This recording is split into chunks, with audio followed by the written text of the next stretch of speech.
Okay, everybody. So, uh, while you wait, if you don't mind, could you please, in the chat, just kind of tell us where you're from, what you teach. You only have to give whatever information you feel that you'd like to share with everybody. I've got my little 1 minute timer down here. So, if you can, please, in the chat, who are you? Where are you from? What do you teach? What do you hope to learn from this session? Hi, Wayne. I see. Yeah, Wayne, not far from where I'm at. Hey, Nikki. Hi, everyone. Let's see. We've got Kanagawa. We've got people from Yagi. I love Sendai. Fukuoka. I love it too. And somebody from Nagoya teaching preschool. I'm in Nagoya. I'll tell you about myself in just a moment. We got about 30 seconds, folks. So go ahead and throw Tokyo, Shiga, War Tokyo, East Tokyo. From South Africa. Cool. Living in Gunma. And your own English school. Very cool. Kyoto, Osaka, Kobe, Kaiwa, Nagoya, Tsukuba. I've got a great friend at Tsukuba International School. And people in Fukuoka, my students just participated in a Model United Nations online with Fukuoka International School. Very cool stuff. Okayama. Okay. Okay, everyone, thank you very much. What I'm going to do right now is just kind of kill the music for a moment. All right, so we have a good sense of where people are from. You are in the right place if you're in this session on planning and facilitating engaging online presentations. These are, kind of my thoughts. I've done some research into this, and have done a lot of presentations myself. So anyway, if this is what you're looking forward to, you're in the right place. If you're thinking about down the road, I would like to improve my presentation skills online, and or I haven't done it before and I want to try it. This is the session. All right. So just a few reminders. Please keep your audio muted. Please participate. That was great to see so many people in the chat there, sharing where you're from and what you do and what you teach and that kind of thing. So throughout this session, please do share your ideas and resources and post comments and questions in the chat as you will. Mary Faye is going to be moderating or hosting the session. So thank you very much, Mary Faye. She's going to be throwing in some links for you that you can access to make things a little bit quicker. And you might want to get a smartphone ready. I've got my smartphone here. From time to time, I'll have some QR codes. It might be quicker for you to kind of use your phone to participate rather than just trying to go to a different tab in the browser and that kind of thing. So first, a little bit about myself. My name's Nate Gildart. This is my 24th year living in Japan. Came in 1997.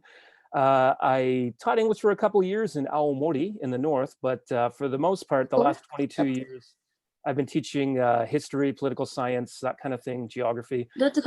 International schools. So for the last 22 years, and this is, why am I doing this with you? Why me, right?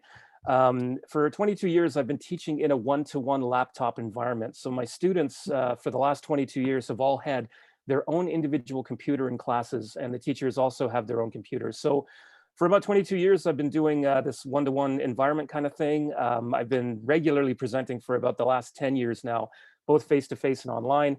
I do have certifications. You'll notice the propaganda on my sweater. I'm certified with Google as an education trainer. I also have certifications with Adobe and YouTube and other, ed tech companies like Flipgrid and stuff.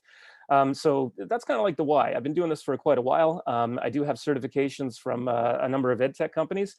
So I do hope you learned something today. Again, please throw in your questions in the chat. At the end, I'll give you direct links to where you can find me. I've got a YouTube channel. I'm on Twitter. I have a website called Social Studies Samurai that's in development. And that last link there, I've got links to other presentations. It's all open source. So even this presentation, in fact, Mary Faye, if you don't mind posting the link to this slides deck, that might help people a little bit along. Feel free to copy anything that you might find on my website, make a copy of it, use it to present it. I don't need credit. That's why it's open source. So here today, I'm not going to read through the session description. I think we know why we're here, but the focus is engaging your audience, being a captivating speaker, encouraging your audience to get involved, right? And in particular, this is for teaching online. So if you've got your smartphone, you can scan that QR code and you can access this slides deck that I'm using if you want to come back to it a little bit later. And Mary Faye has put it in the chat as well. So thank you very much. And at the end of the session, I will be asking you for some feedback. So today, more specifically, we're going to talk about giving your session in terms of how do you plan, how should your workspace look, things like that, using slides and images and that arc, so to speak, of start to finish of your workshop. And then we'll wrap it up and have a little Q&A.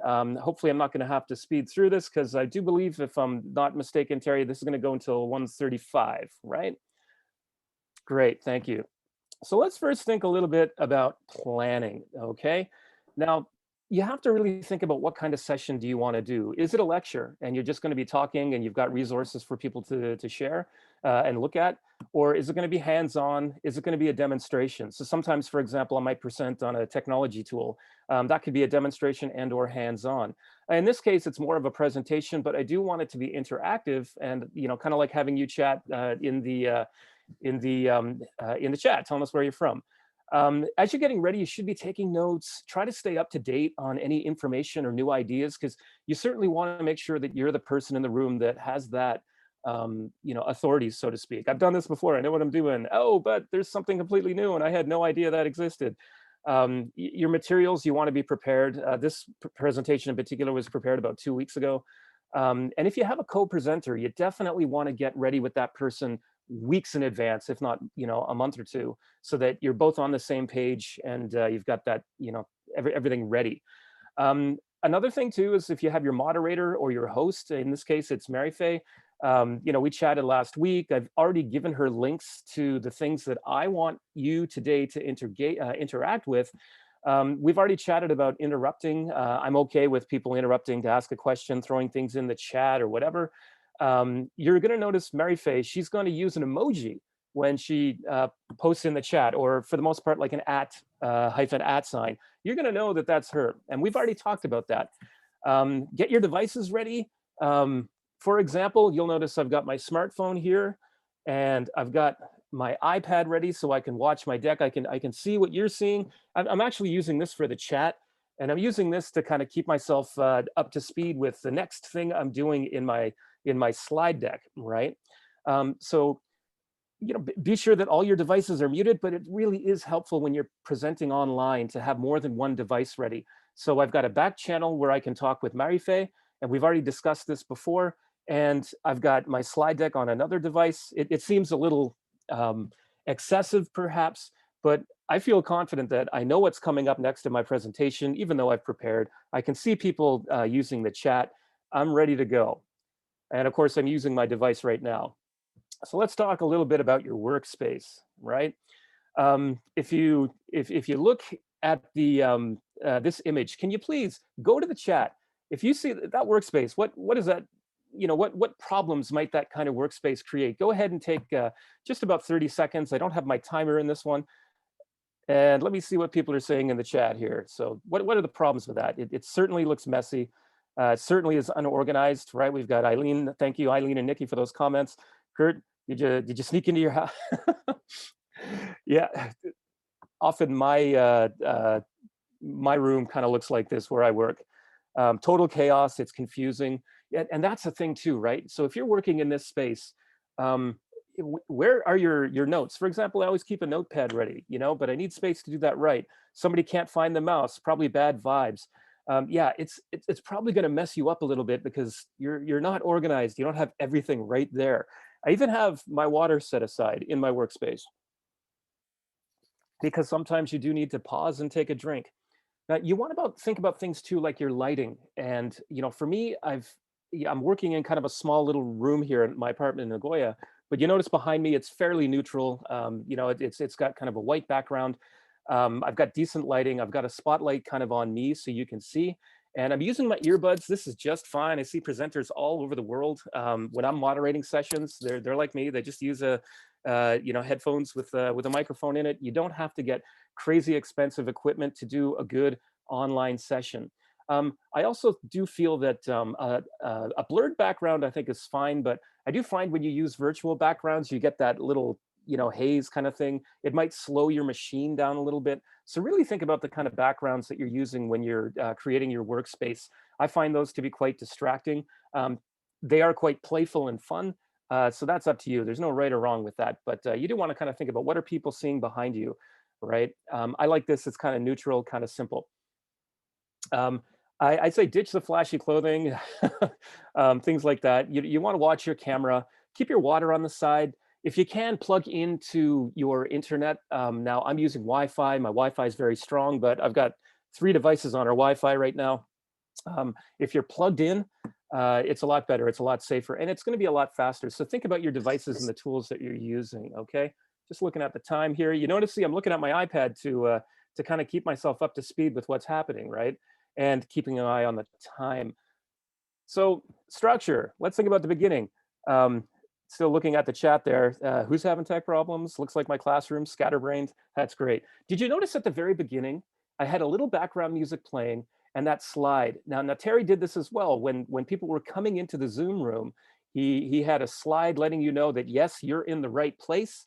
And you notice what I did was have, again, background music, but I had an activity for you.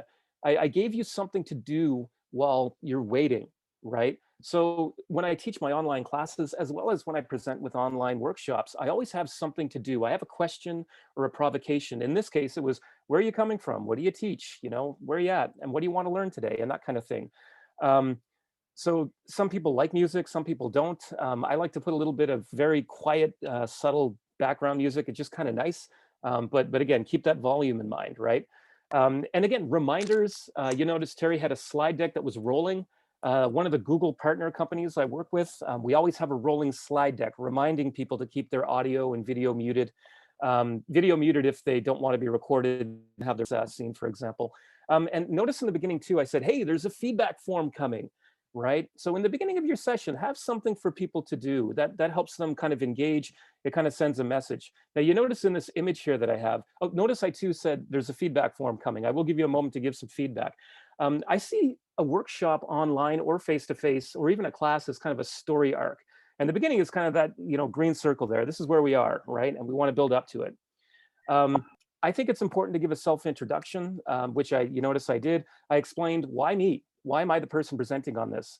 Whether it's my experience, whether it's you know, that kind of thing. People pointed out that there's no music, so perhaps the audio wasn't shared in Zoom. So that's the kind of thing you want to, you know, double check, see that it works. And if it doesn't, that's fine. It's music. So if there's no background music, that's completely fine. It's one of those things that you don't have to worry about. Notice that I've got a link, and I asked Mary Fay to put a link into this slide deck that you can access a little bit later. If you've come to the session a little bit later, maybe you want to, maybe Mary Fay, if you can put the slide deck in there as well. But, you know, we set the tone, right? This is what we're going to be doing. So let's talk about using slides and images, okay? Now, what I'd like to do is get your kind of feedback here. I want you to engage. So Mary Fay, if I could please get you to put, Terry said, I can't take credit for any of that. It was Mary Fay. So Mary Fay, thank you for getting the session set up today. But Mary Fay, can I ask you to put the Mentimeter link in? And you should be able to go to Mentimeter, everybody. Now, I want to get your sense of how you use slides in a presentation. For me, I find that when I do a workshop, I have utilitarian slides. I use it as a guide for myself. Sometimes I have a lot of text because I have a lot of links and resources I want people to use. I don't do a lot of lecture presentations, so you really got to think about what you want to do. Try to keep from bouncing back and forth from, you know, one app to another app if you can.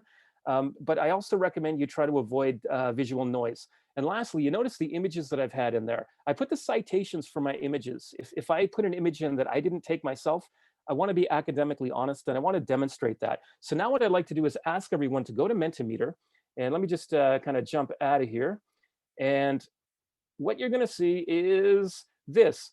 What creative uses do you have for using a slide deck in a presentation? I want you to take just about a minute. You can submit multiple answers as often as you would like. Mary Fay has put the link in there. So I'm going to give us a 1 minute and I'll click the timer in a second. So please either use the QR code or use the link that Mary Fay has put in the chat. And what are some creative uses that you use for a slides deck? And I'm going to not put my timer in. I want to be able to, you know, people to see. You want to steal my great ideas? You sly fox. Ha ha ha. Showcasing media like videos and music. Yep. Visual engagement. Audience, there's something to focus on. Introductions and conversational activities. Fantastic. Let's get a few more ideas in there, folks. We've got about 80 people in this session. What do you got? We have about 10 or 12 minutes to go. So supplementary material. Yep. Now what you're going to notice is this is going to start to scroll. I like this feature.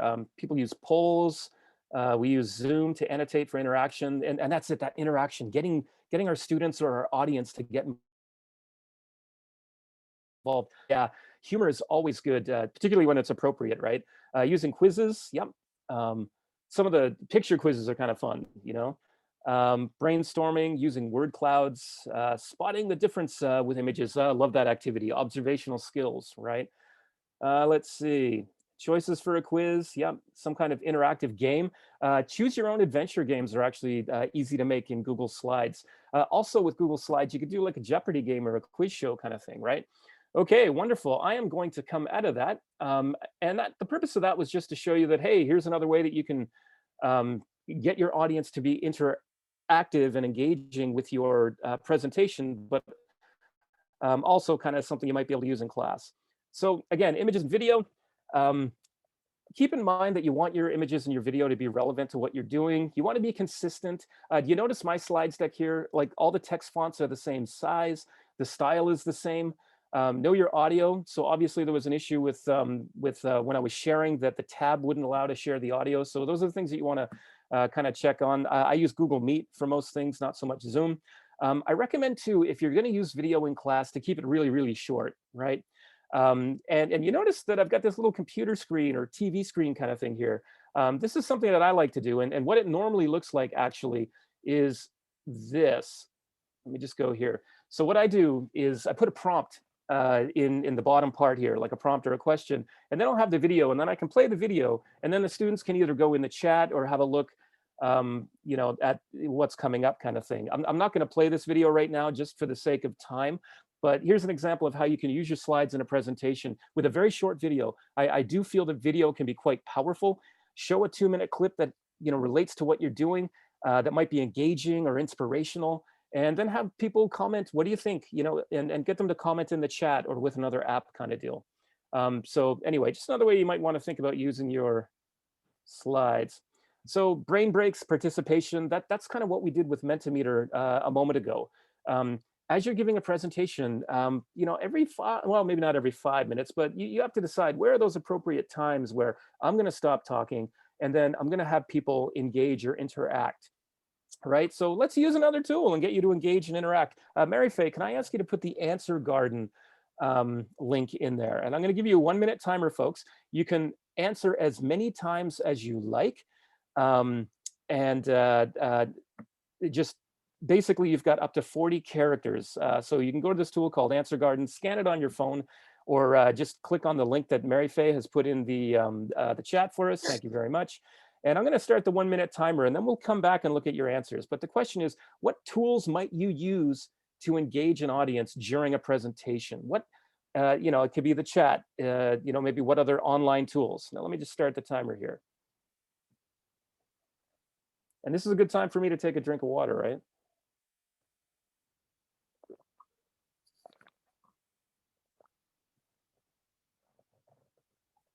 You may cue the background music. Shall I sing for everybody?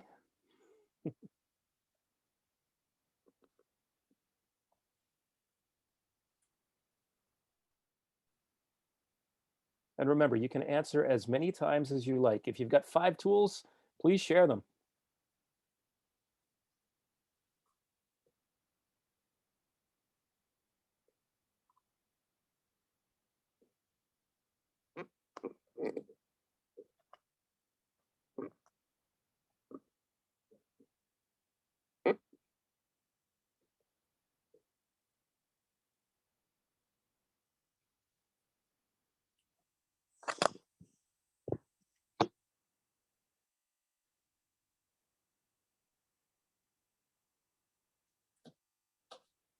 Okay, let's see what we got here.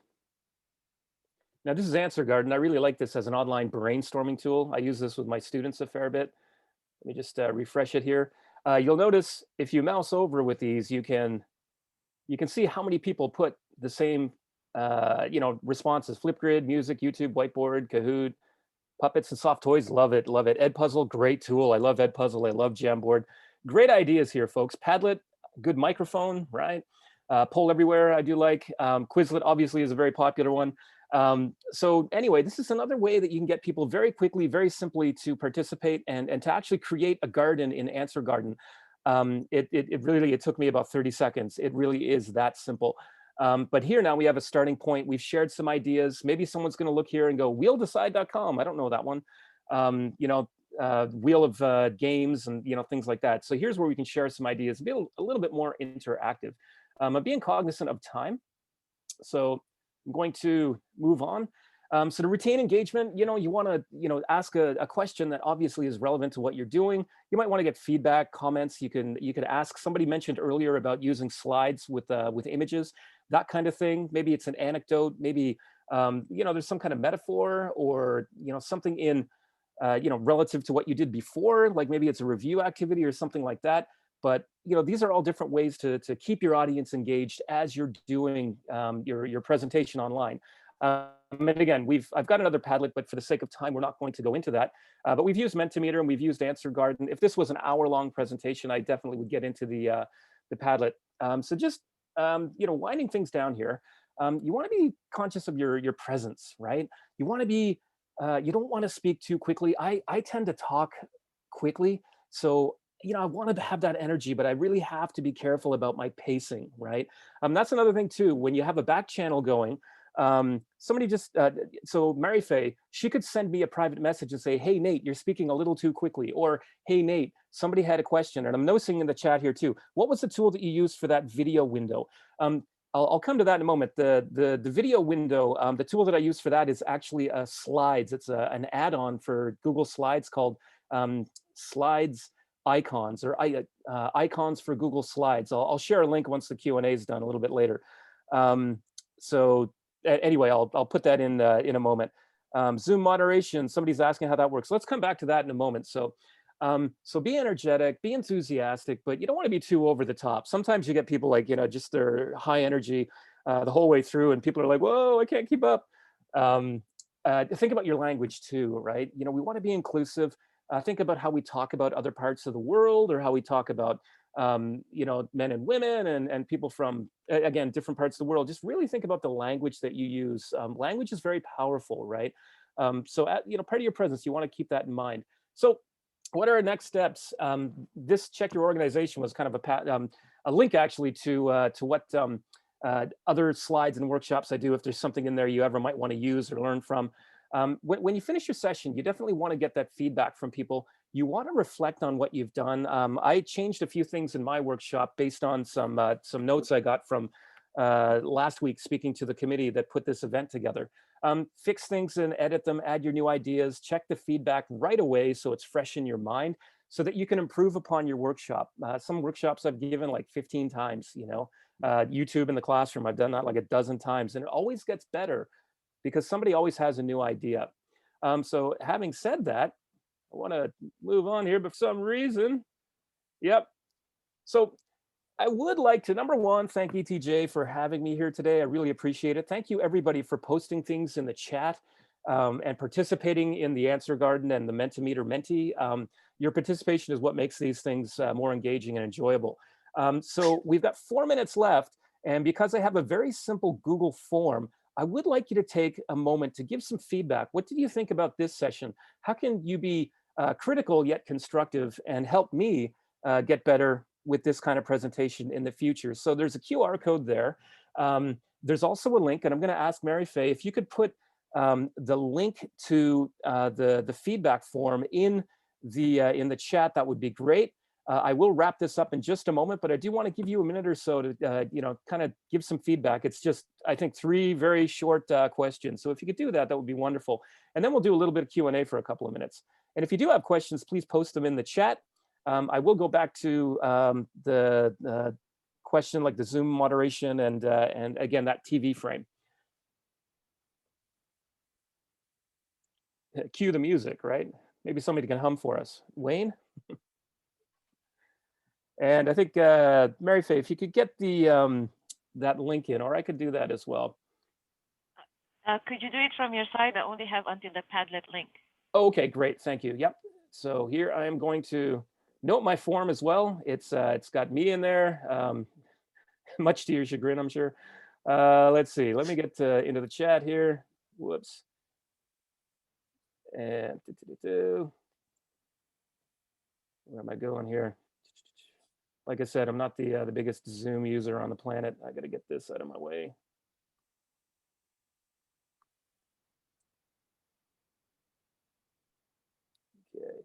Okay, where's my chat? There we go. Okay, there is the feedback form. If you could take a moment to fill that out, you'll notice it's just 1, 2, 3, 4, 5 questions, 3 are radio buttons, and the other one is just very simple. But as you do that, I would like to address a couple of the questions.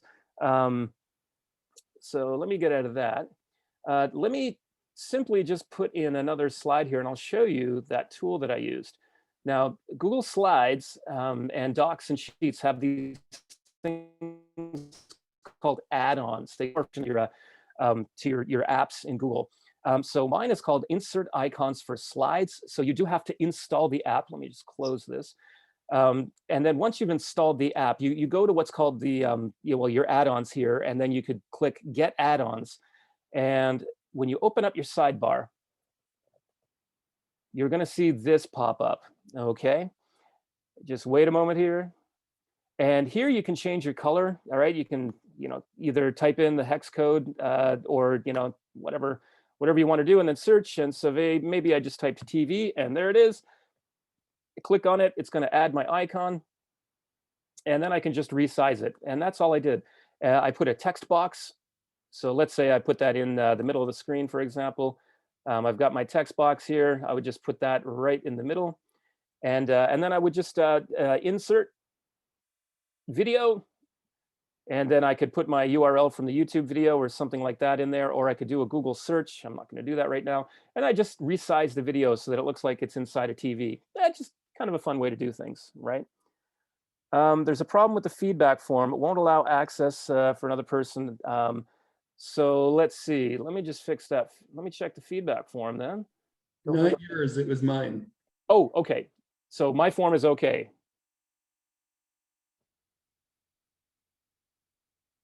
Should be okay. I think, let me just double check here. Yeah, I got 15 responses. We're good to go. So finally, wrapping up. In the slide deck, you can find direct links. You can mail me at Nathan. You can get me on Twitter at Nathan Gildart, the edtechtrainer.com, which I'm working on right now. That's not quite in there. Social Studies Samurai, I have a lot of tutorial videos for technology tools for teachers. And then there's my YouTube channel. Again, I want to thank Terry, David, everybody on the committee for ETJ, and especially Mary Faye for doing the moderation by being the host today.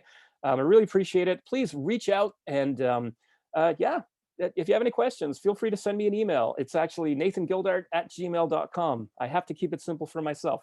About 1 minute over, but I think that's probably okay. So thank you very much. I'm going to stop sharing my screen and turn it back over to the good people at ETJ.